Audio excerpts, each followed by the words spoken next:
തൃശൂർ കുന്നംകുളത്ത് ആംബുലൻസ് ഡ്രൈവർമാർ തമ്മിൽ സംഘർഷത്തിൽ ഒരാൾക്ക് പരിക്കേറ്റു. ഇരുവരും തമ്മിൽ നേരത്തെ തർക്കം നിലനിന്നിരുന്നു.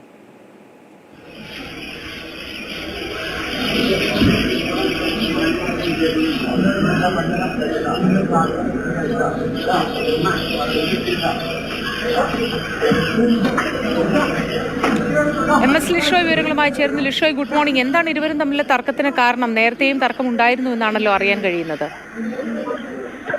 അതെ, ഇവർ തമ്മിൽ നേരത്തെയും തർക്കങ്ങൾ ഉണ്ടായിരുന്നു.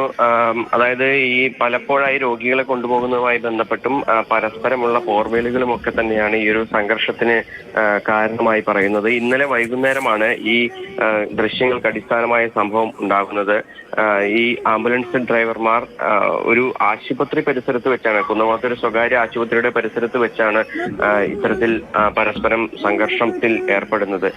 രാത്രി 7:30-യോടെ ഒരു ആംബുലൻസ് ആദ്യം വന്നു നിന്നു. അതിനുശേഷം അവിടെ ഉണ്ടായിരുന്ന മറ്റൊരു ആംബുലൻസ്, രണ്ടാമത്തെ ആംബുലൻസ് അങ്ങോട്ടേക്ക് എത്തുകയും ചെയ്യുന്നു. അവിടെ എത്തിയ ശേഷം ഇരുവരും തമ്മിൽ നേരത്തെ ഉണ്ടായിരുന്ന ഒരു വാക്കുതർക്കം, അതിനെ തുടർന്നുള്ള കാര്യങ്ങളൊക്കെ തന്നെയാണ് സംഘർഷത്തിലേക്ക് നയിച്ചത്.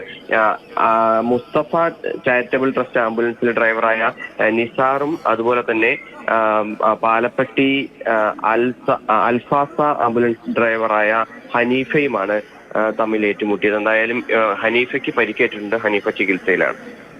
ശരി, MS ലിഷോയാണ് വിശദ വിവരങ്ങൾ പങ്കുവച്ചത്. ആംബുലൻസ് ഡ്രൈവർമാർ തമ്മിലാണ് ഈ സംഘർഷം ഉണ്ടായത്. നേരത്തെ ഉണ്ടായിരുന്ന തർക്കത്തെ തുടർന്നാണ് വീണ്ടും ഇവർ തമ്മിൽ അങ്ങോട്ടും ഇങ്ങോട്ടും കയ്യാങ്കളിയായത്.